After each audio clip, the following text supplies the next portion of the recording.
@Julio Sánchez Cristo Oficial. Doctor Reyes, por favor explíquenos qué pasó con la expectativa que había de conciliación de pleitos para que ese dinero entrara a la caja. ¿Por qué no se cumplió?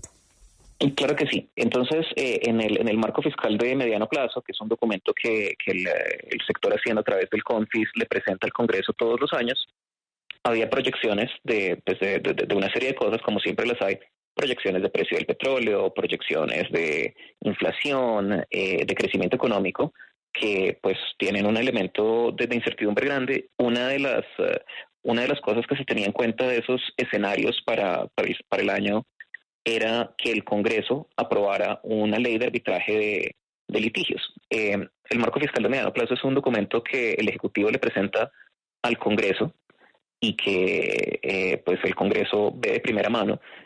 Y yo creo que poner un escenario legislativo ahí es de las cosas menos inciertas que se pueden meter en un documento de estos. El Congreso recibe este documento que decía, para tener estos ingresos hay que aprobar esta ley, le dio un visto bueno y luego aprobó un presupuesto general de la Nación que reiteraba esa necesidad de aprobar una ley de arbitraje de litigios para contar con esos ingresos, y luego el Congreso, en su autonomía, que es totalmente respetable, no aprobó esa ley que se radicó en noviembre del año pasado. Entonces, pues yo creo que estamos muy acostumbrados, Julio, a que en Colombia como que pensamos que votamos por rey cada 4 años, pero resulta que tenemos pesos y contrapesos en nuestro sistema democrático y sobre todo en lo que tiene que ver con el gasto público. Entonces, si el Ejecutivo le propone unos temas al Congreso y el Congreso toma otras decisiones, pues el Ejecutivo llega hasta donde el Congreso permite. En este caso, el Congreso decidió no permitir el arbitraje de litigios y pues nos toca lidiar, digamos, con esa realidad de recaudo.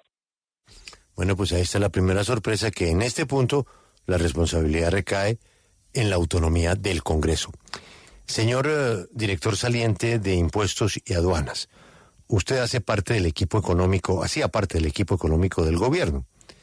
En alguna reunión en la que usted estuvo, alguien le dijo al presidente, aquí no hay camino distinto de un recorte en el gasto de 15 billones de pesos. Hay que recortar de alguna parte 15 billones. ¿Eso alguien se lo dijo al presidente?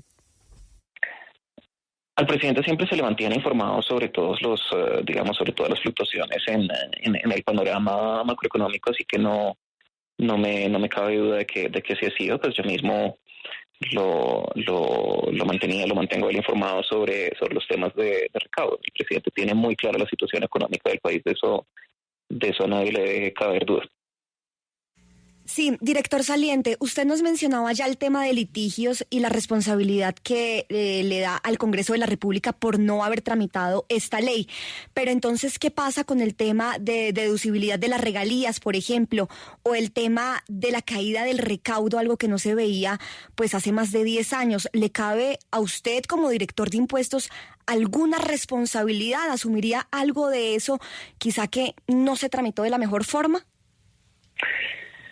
Es una buena pregunta. Yo creo que es importante despersonalizar un poco este tema del recaudo y mirar como con cabeza muy fría el trabajo que está haciendo la DIAN. No lo digo no solo pues porque al no despersonalizarlo sea yo la persona a la que todo el mundo mira, sino porque la DIAN es una entidad, sobre decirlo, muy importante para las finanzas del Estado. Y en la medida en que, digamos, en la DIAN se esté dando una mala gestión, pues entonces las personas que quieren comprar deuda colombiana, los inversionistas que quieren apostarle a comprar bonos TES, pues van a decir, aquí no va a haber plata con la cual pagarme. Eso sería muy preocupante. La buena noticia es que no tienen absolutamente nada que preocuparse. En la DIAN se ha hecho una muy buena gestión, por ejemplo, finalmente cumpliendo con cosas que el país había comprometido desde el 2008, cuando ingresó a la OCDE a cumplir, como una ampliación de planta de la DIAN, absolutamente libre de clientelismo. De las 10.200 personas que están ingresando a la DIAN, 0 están entrando por recomendación de algún congresista o de alguna persona, están entrando por concursos de mérito, como ocurre en los países de la OCDE, y a esto se suma una serie de medidas en una reestructuración de procesos, en un aumento grande del personal dedicado a la fiscalización y a otras áreas misionales como la el servicio al ciudadano, que también aumenta el recaudo. Y entonces creo que ese es el primer mensaje a mandar.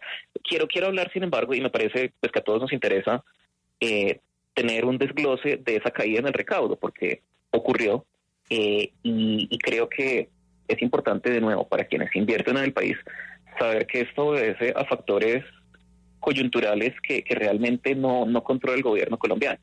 Entre enero y abril, y que la cifra se reportó recientemente, un poco antes de que la publicara la DIAN, lo cual también me preocupa un poco, ¿no?, que haya gente del equipo económico del gobierno filtrando cifras. Pero cayó 9,8 billones de pesos, que se pueden desglosar de la siguiente manera: 2 billones de pesos por recaudo petrolero, 4,2 billones de pesos por recaudo de las carboneras, 0,1 billones de pesos por sector financiero y 3,5 billones por otros factores. Entonces, empecemos viendo que ahí hay un componente muy grande de este sector minero energético donde se nos cayó el tema de no deducibilidad de regalías en la Corte. Pero añadámosle algo, Julio, que yo creo que es un poco sorprendente que no se haya tenido en cuenta en esta discusión que se dio la próxima semana. Y es una cosa tan que podría parecer tan trivial como un cambio de fechas en la presentación del impuesto de renta de las personas jurídicas. Estamos viendo un montón de comparaciones entre enero y abril de este año y enero y abril del año pasado, que no tienen en cuenta que el año pasado el vencimiento del impuesto de renta para personas jurídicas fue a finales de abril, mientras que este año fue a principios de mayo. Entonces, todas esas comparaciones que hemos estado viendo la semana pasada no son peras con peras. Pero bueno, más allá de ese desglose, a mí pues sí me preocupa un poco la respuesta que usted le dio hace unos minutos a Julio. Sí, el presidente está informado de la situación económica y la conoce muy bien, pero en este momento en el gobierno nacional no está ya ejecutándose un plan de recorte del presupuesto en alrededor de entre 15 y 20 billones de pesos. Se lo pregunto porque si esto no se hace ya, las consecuencias van a ser fatales para la economía colombiana. En estos momentos se está discutiendo, obviamente en el CONFIS, ese mismo consejo que publica el marco fiscal de mediano plazo, la situación macroeconómica con supuestos ajustados, y pues no, al país no debe caberle duda de que el marco fiscal de mediano plazo reflejará fielmente la realidad macroeconómica del país, también como se le conoce ahora. Y otra vez, pues yo creo que una cosa útil de digamos esta discusión es que el país está empezando a conocer como la importancia de toda esta institucionalidad. Hay que tener en cuenta que ahorita serán unas proyecciones que incluirán, por ejemplo, proyecciones de recaudo, proyecciones de crecimiento económico, proyecciones de ejecución presupuestal, que tendrán que ajustarse en el plan financiero dentro de 6 meses, y todo eso obedece a unos escenarios probabilísticos, ¿sí? Estocásticos, y hay que tomarlos de esa manera, pero se está usando la mejor información posible, sin lugar a dudas. Sí, señor Reyes, el ministro de Hacienda dijo específicamente que hay problemas con la ejecución fiscal en la DIAN. ¿Qué tan cierto es esto? ¿O qué tiene para decir usted al respecto? Eso no es cierto. Al señor ministro se le ha explicado muchas veces lo que les estoy explicando a ustedes. Entonces, pues él seguirá pidiendo explicaciones y se le seguirán dando, pero creo que lo importante en este momento es que, más allá de digamos, que él obtenga la explicación, digamos, en la manera que la quiere obtener, es darle esa tranquilidad a los inversionistas que quieren poner su plata en deuda colombiana. La administración tributaria es muy robusta precisamente gracias a esa inversión que se ha hecho en esos procesos de fiscalización.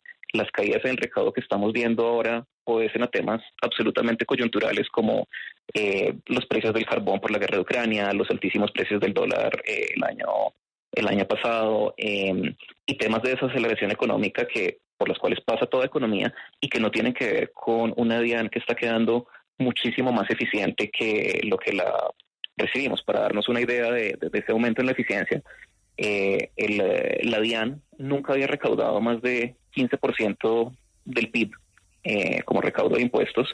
El año pasado, durante este gobierno, recaudó 16,7%, de los cuales 0,6 puntos porcentuales son atribuibles a la mayor eficiencia de la DIAN y no a las reformas tributarias que se tramitaron. Ahora quiero hacerle una pregunta al designado ministro de Comercio, Industria y Turismo, que es usted. ¿Usted reconoce que el gobierno no ha hecho nada para reactivar la economía, para poner a andar a toda máquina al aparato industrial, para que el comercio se mueva en todas sus dimensiones y por eso también en este instante se está pasando por un momento difícil?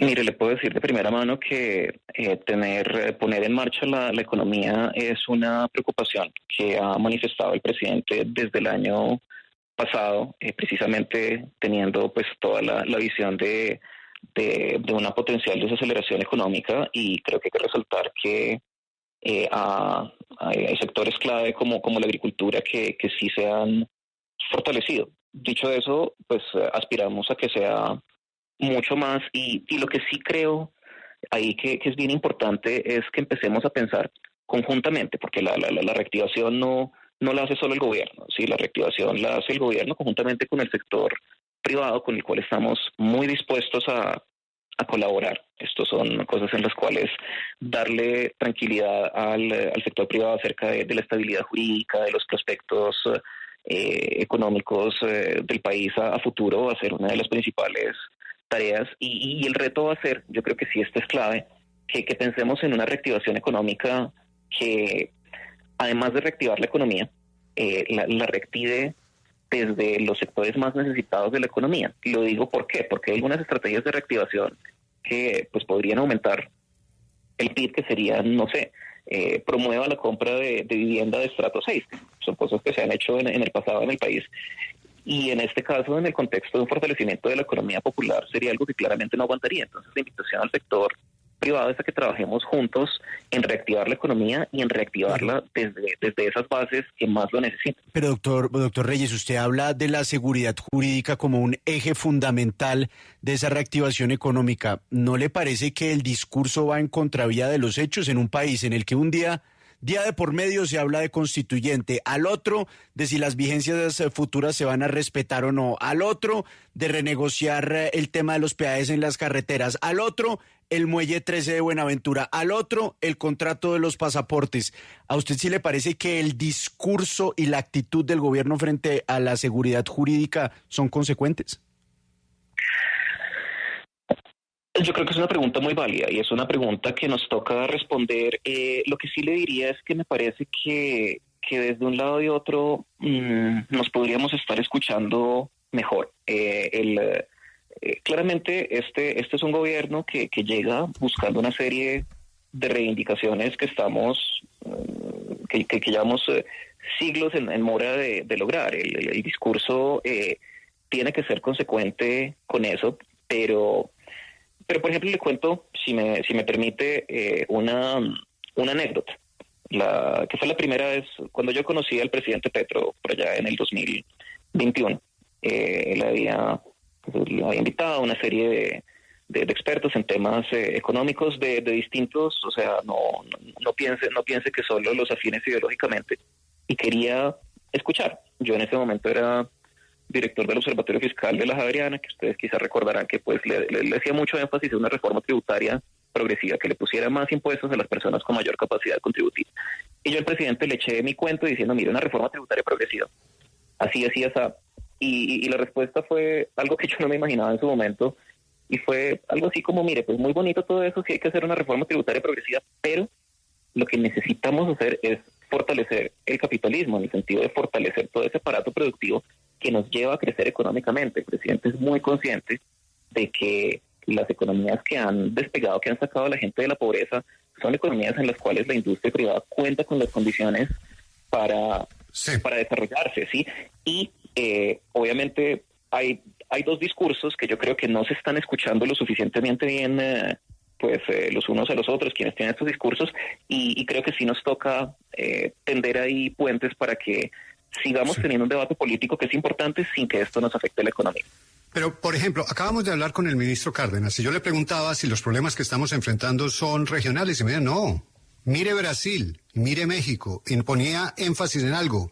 México, López Obrador de izquierda, Brasil, presidente de izquierda, pero él decía, Se busca los programas sociales, se incentivan eso. En México se han hecho transformaciones. Acaba de ganar la reelección, de alguna manera, por decirlo de alguna manera, o por lo menos el proyecto político de AMLO ha sido respaldado en las urnas abrumadoramente. Gobiernos de izquierda, pero hacen algo, dejan trabajar al sector privado. Es lo que nos dijo el doctor Cárdenas. Y yo le insisto en algo con lo que estaba diciendo Lucas. Con todo esto que pasa permanentemente, de que una cosa y la otra, ¿no se está generando una desconfianza en el sector privado, que es lo que nos tiene de pronto en estos problemas?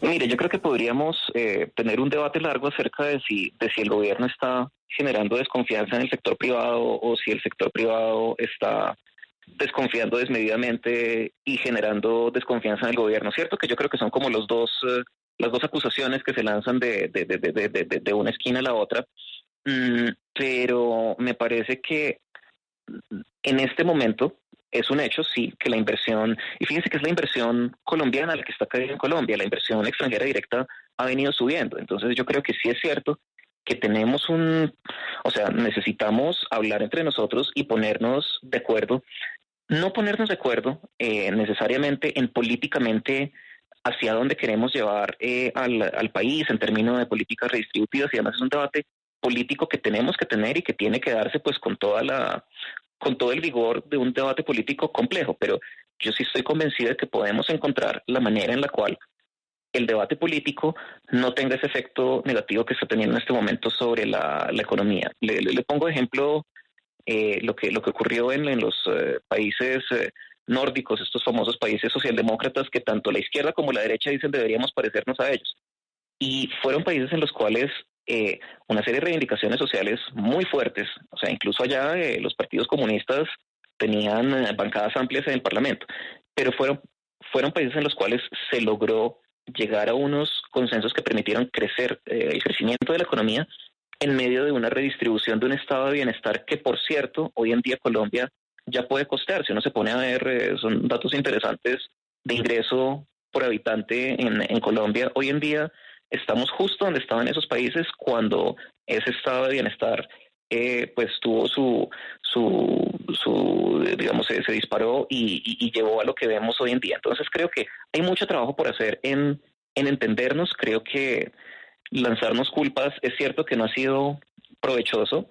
Creo que dejar de lanzarnos culpas no debería implicar entonces quedémonos contentos con el statu quo de desigualdad y de pobreza extrema que todavía hay en el país. No, en eso no deberíamos caer, pero sí deberíamos encontrar esa manera de trabajar juntos para lograr un crecimiento que nos beneficia a absolutamente todos. Director, y uno lo escucha y por supuesto creo que todo el mundo coincide en que debemos unirnos para sacar el país adelante, pero mire, a algunos les suena un poco contradictorio con lo que usted acaba de mencionar. Por ejemplo, que para la reactivación que usted está mencionando, pues el gobierno quizás no es de sus afectos temas como la industria petrolera e impulsarla. Incluso por eso justamente fue la reforma tributaria y ponerles más impuestos. ¿Usted no considera que en este tema, uno, se están contradiciendo y dos, el mismo gobierno nacional llevó a que bajara el recaudo especialmente en esa industria que es la que nos tiene ahorita en aprietos?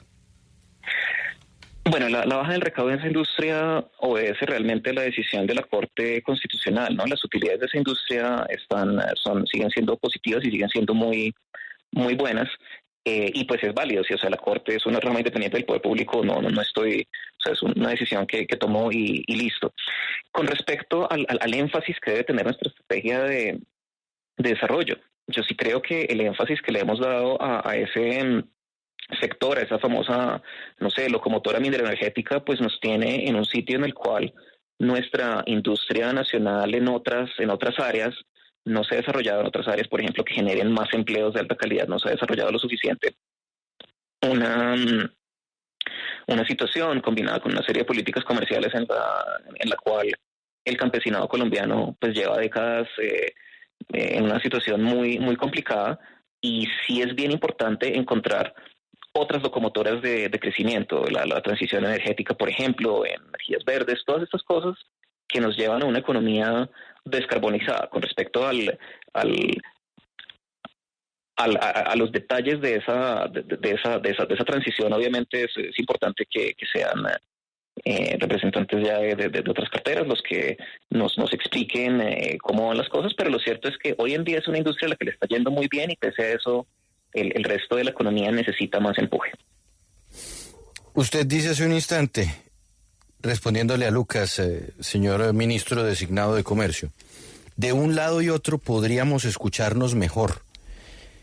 ¿A usted le parece que el gobierno que usted representa, y particularmente el presidente Gustavo Petro, quiere escuchar a la otra orilla? Porque por lo menos desde cierta barrera uno consideraría que no. Me consta que el presidente y su gobierno sí tiene una gran voluntad de escucha, pero me parece importante que el escuchar sea de lado y lado, ¿sí? Cuando la principal alternativa a lo que planteamos desde el gobierno nacional es regresemos a lo que siempre conocimos, ¿cierto? A las mismas políticas viejas y confiables, pues son políticas viejas y confiables que nos tienen en una situación económica que no es deseable, ¿sí? Cuando uno se pone a ver cifras históricas, ¿sí? O sea, por ejemplo, Corea del Sur, cuando mis papás nacieron era un país más pobre que Colombia, más pobre que Colombia, miren dónde está Corea del Sur ahora. Da campo para que nosotros pensemos, oiga, las políticas que hemos venido implementando sí nos tienen donde estamos, podríamos estar peor, siempre podríamos estar peor, pero podríamos estar muchísimo mejor. Y esa es la apuesta que quiere hacer este gobierno y me parece que para tener un debate más fructífero, la contrapropuesta no debería ser regresemos a lo que ya conocíamos, que es un poco lo que siento estar escuchando del otro lado, pero precisamente por eso quiero estar, como lo está todo el gobierno, muy abierto a ese diálogo. De pronto necesitamos escuchar aún más. Yo le tengo una última inquietud, doctor Reyes. Como usted sabe, el presidente de la República está muy interesado en plantear una constituyente o un poder constituyente. Bueno, todas las semanas hay una idea distinta. ¿Usted es partidario que por una u otra vía se revise y se modifique nuestra Constitución? Mire, la Constitución se ha revisado y se ha modificado todo el tiempo. De hecho, cuando uno se va a ver como las constituciones de distintos países del mundo, las que más perduran son las que tienen una cierta flexibilidad para modificarse. Pues hay un par de excepciones muy conocidas a esa regla, pero precisamente la Constitución colombiana en su flexibilidad para modificarse pues nos ha durado, a uno le parece que estos 30 y pico años son poquito, pero en realidad ya es una de las constituciones más duraderas del mundo. Entonces, pero es por esa flexibilidad de modificarse. Entonces creo que hablar de modificaciones constitucionales nunca ha sido tabú. Creo que en este momento tampoco debería serlo, en la medida que, como toda modificación constitucional, cuente con un amplio consenso y nos lleve a una institucionalidad mejor que la que tenemos. Pero para ese consenso hay que seguir un camino que establece la propia Constitución. Es decir, ¿usted estaría de acuerdo con que se toque la Constitución respetando el mecanismo que establece la Constitución? Que no es nada distinto a lo que ha dicho el presidente. O sea, se tiene que respetar los caminos constitucionales para cualquier modificación. Bueno, el presidente está buscando unas interpretaciones que usted ha escuchado, y es que, por ejemplo, el acuerdo de paz podría tener una interpretación que le permitiría modificar la Constitución. Lo que han dicho los encargados de ese acuerdo de paz es que eso que le están diciendo a él, eso no dice ese acuerdo. Pues me parece que el presidente se ha distanciado de esas interpretaciones que hacen incluso algunos que están, digamos, políticamente de su lado. Me refiero al ex canciller Leiva. Pero pues mire, lo cierto es que en estas discusiones jurídicas muy finas, la apelación que hace el presidente a que precisamente sea ese pueblo colombiano, pues ese poder constituyente con la legitimidad que eso implica, el llamado a hacer cualquier modificación, a mí me da certeza con respecto a que ninguna modificación hecha por leguleyada sería algo que contara en esa dirección, ¿cierto? Entonces yo creo que, igual que el presidente, me parece que es válido modificar la Constitución utilizando los mecanismos que ella misma establece. Doctor Reyes, gracias por atendernos. Muchos éxitos en su nueva cartera, que es una cartera apasionante: industria, comercio, turismo. Naturalmente todo ministro llega con su equipo de trabajo. Va a haber muchos cambios. ¿Tendrá usted nuevo director o directora de Procolombia, de Viceministerio de Turismo, de Industria, o va a mantener usted el equipo que existe hoy? Mira, en este momento estamos haciendo el empalme con el equipo, digamos, que está ahí, y pues igual que en cualquier lado uno llega a mirar lo que hay, a pues preservar aquello que puede, o sea, que es clave y que puede servir a futuro, y pues hacer cambios donde sea necesario. Ministro, yo sé que Julio ya lo va a despedir, pero perdóneme, Julio. El TLC con Estados Unidos, sabíamos que su predecesor estaba dentro de un proceso para revisarlo y o renegociarlo. ¿Es usted avanzar en esa senda? Creo que hay revisiones importantes que hacerle al TLC. Es importante, sobre todo, tratar de remediar algunas cosas que han afectado a la industria nacional, y ahí lo importante en esto es que la revisión del TLC no lleve a, o sea, pues que salgamos con un resultado mejor que el que teníamos anteriormente, naturalmente. Ha sido usted muy exitoso en las redes sociales. ¿Mantendrá usted su contacto con la gente a través de las redes sociales como lo ha venido haciendo? Mr. Commerce. And Industry and Tourism, ¿no? Porque la industria, el fortalecimiento de la industria, la política industrial es un componente central de este programa de gobierno, y bueno, con respecto a comunicárselo a la gente, mire, claro, y el tema no es que sean redes sociales, o sea, pueden ser señales de humo. Lo importante de cualquier servidor público es estar rindiendo cuentas constantemente a través de los medios que le lleguen a la gente. Vaya muy bien, ministro, y gracias por atendernos. Muchísimas gracias. Un saludo muy cordial a todos y a toda la audiencia. Acompáñenos en el canal de YouTube @Julio Sánchez Cristo Oficial.